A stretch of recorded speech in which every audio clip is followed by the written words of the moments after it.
Thanks for having me. No problem. To introduce myself, my name is Jibril Osman.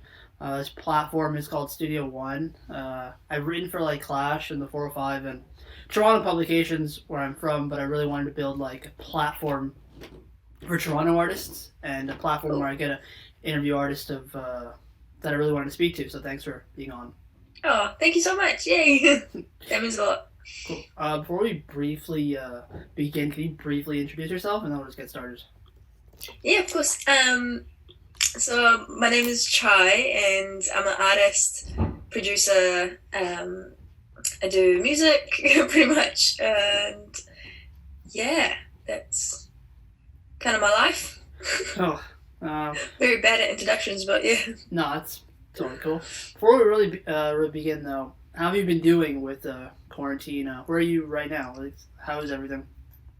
So I'm based in New Zealand, and we had a few lockdowns, but we're pretty much back to a new normal. So it's a bit it's as close as we can get to normal, and then depending on community transmissions, we kind of go in and out of lockdown, but it's been pretty controlled so far, which is good. So we're back to doing shows and things like that, but fingers crossed, like everything's just up in the air. What about yourself? Toronto is pretty good. I think the cases are starting to rise a bit more. Are they? Yeah, and it's kind of a bit strange because we're lessening lockdown a bit next weekend, I think. So it's been bit of a strange time, but overall, I think when I look at like what's going on in America and things like that, Canada's pretty good. Oh, okay, chill. Yeah. And New Zealand, America's been having a lot of cases. Yeah, and yeah. So we're pretty good. I feel confident in what we're doing. Oh, that's good. My flatmate's Canadian from Toronto. Oh, that's amazing. Yeah, so she's in contact with her family quite a bit, but it sounds like it's a bit up and down like New Zealand as well, but better than I think most places. Sure. And going into your roots, I know you grew up a bit in Iran and then you moved, of course, Auckland, New Zealand, things like that. Tell me how important it was for you to, I think I read a bit, it was important for you to be in Iran early on. Talk about that and how moving around kind of shaped your music and yourself.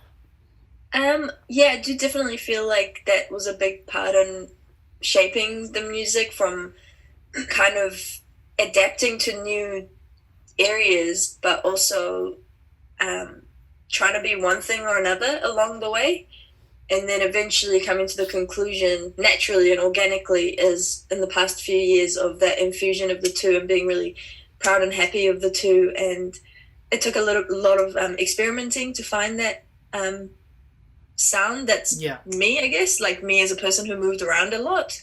But I think it was definitely a blessing, because I don't think the music would be so experimental or so kind of sound like the way it does if I kind of grew up in one place.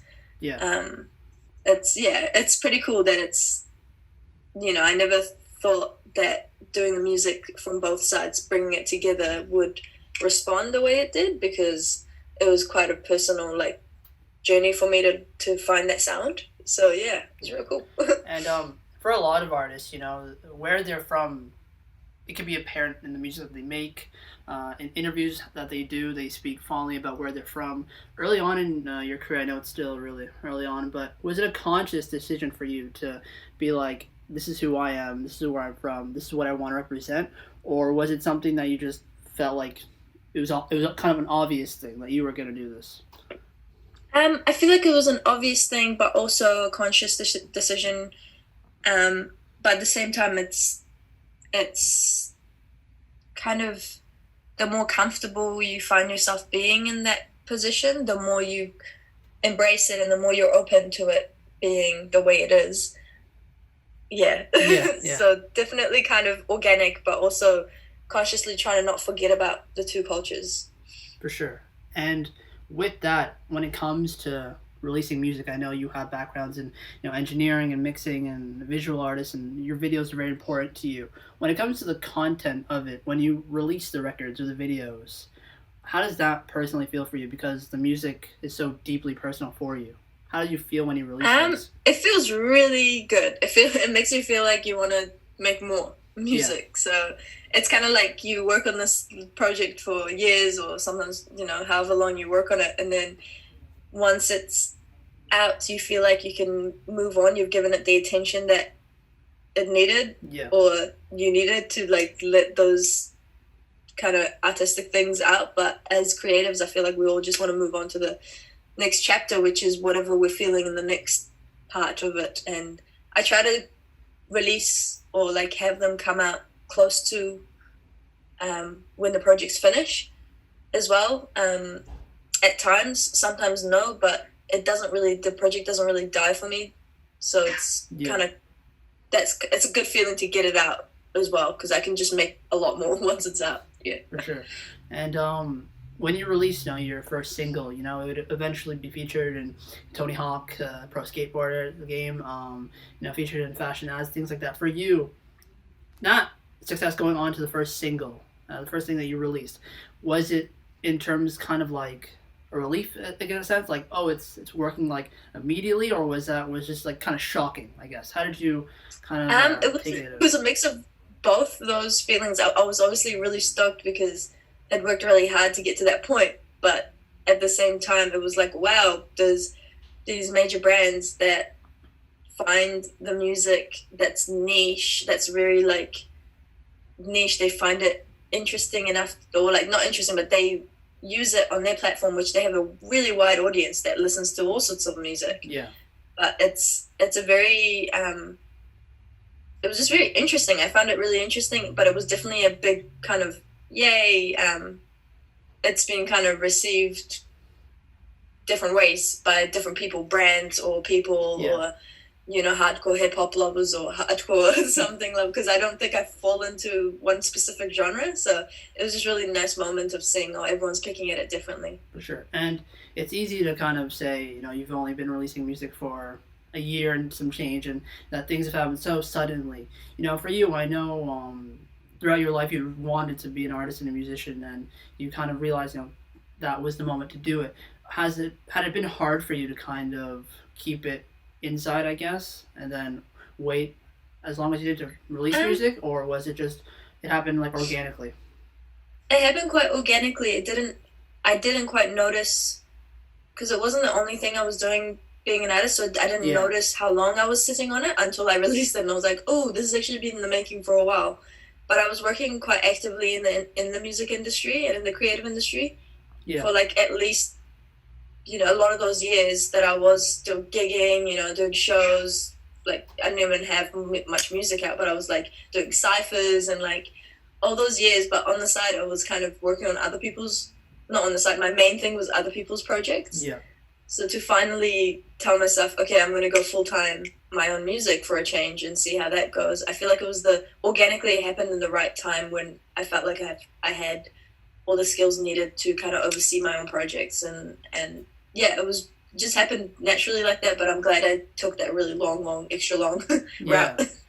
For sure, because I read, you've done things with other artists, and when it comes to your videos, they're so grand, I guess to say, just traveling and things like that, and there's so much detail oriented into it.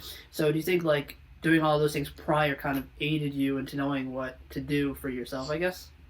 100%. It definitely put me in a comfort zone for those things. So it was almost like anything to do behind the scenes of my music was my comfort zone.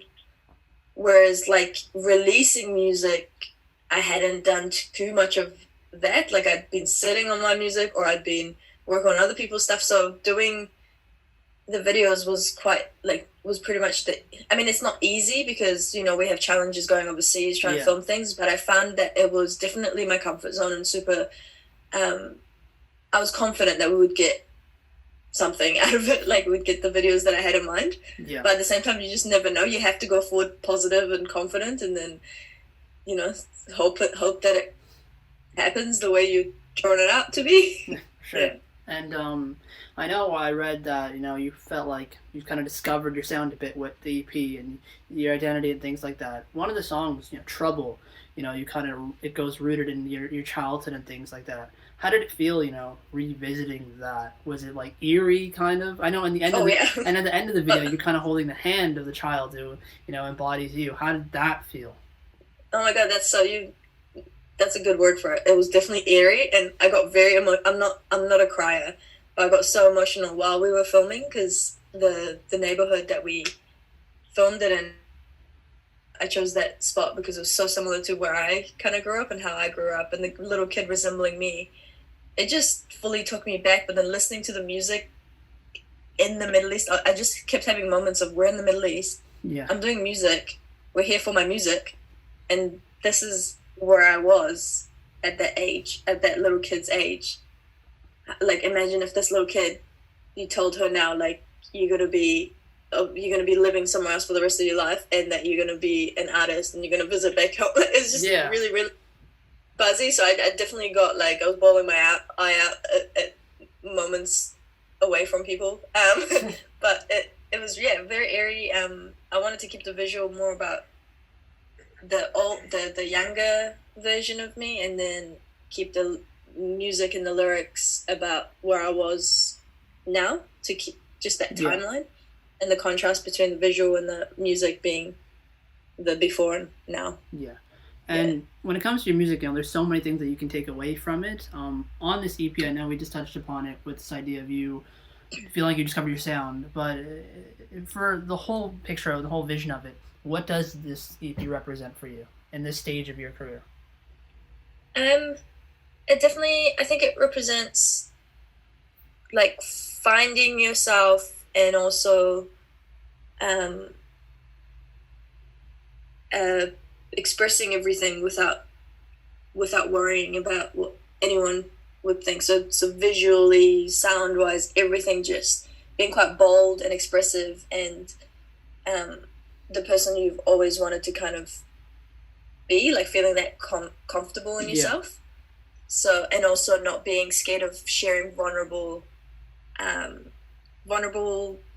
places you've been in, mental health or whatever it's been, just expressing all that through this whole EP. And it's kind of trying to capitalize, that's not a word, well, it's a word now.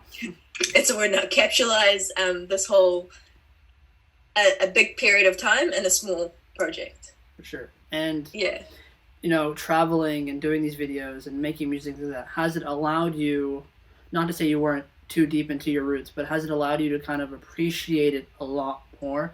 Because I know has to be tons and tons of people that look up to you and similar background and see you making music, and get inspiration from it. Has it allowed you to kind of be more deep rooted, I guess, or have you learned things in this process about yourself? Yeah, I feel like the more I've learned, the less I know in this process. It's been, the more I've connected with everything, the more I'm wanting, the more curious I'm becoming about certain factors.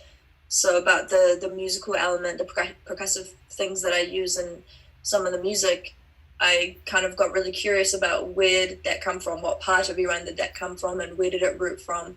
And then, just as an example, like, that one was super interesting because then I started following all these different, just, like, kept going. And then the more I kept going, I was like, wow, I really didn't know much.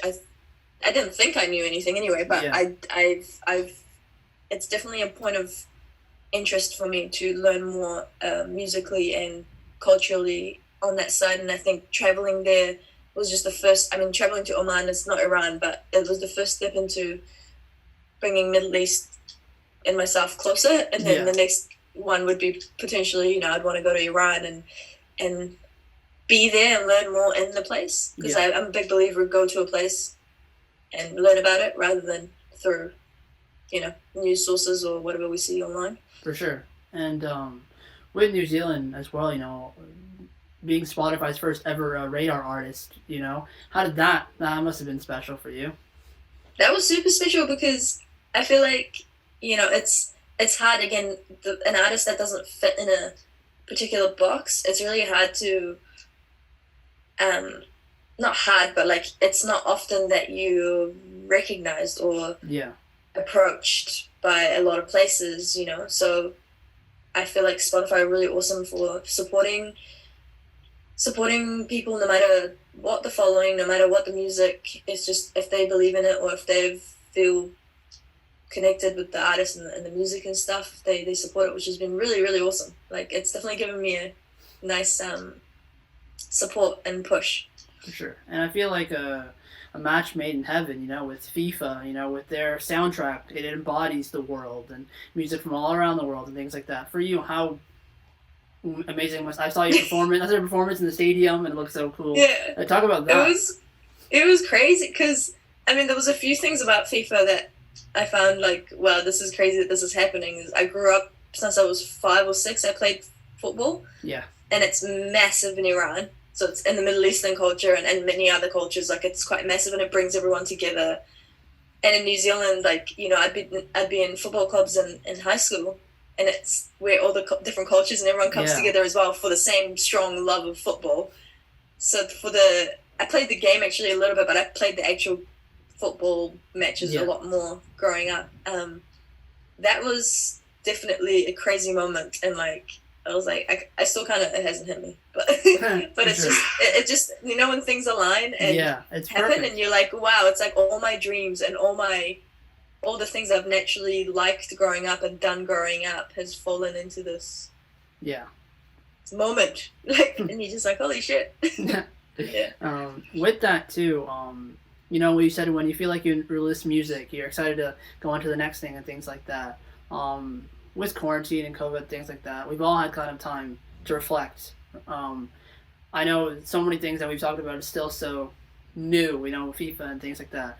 But have you kind of allowed yourself time to kind of see the fruits of your labor, I would guess? Or are you already thinking about the next EP or things like that? Oh, man, you've nailed it in the head. Like, I'm so AD.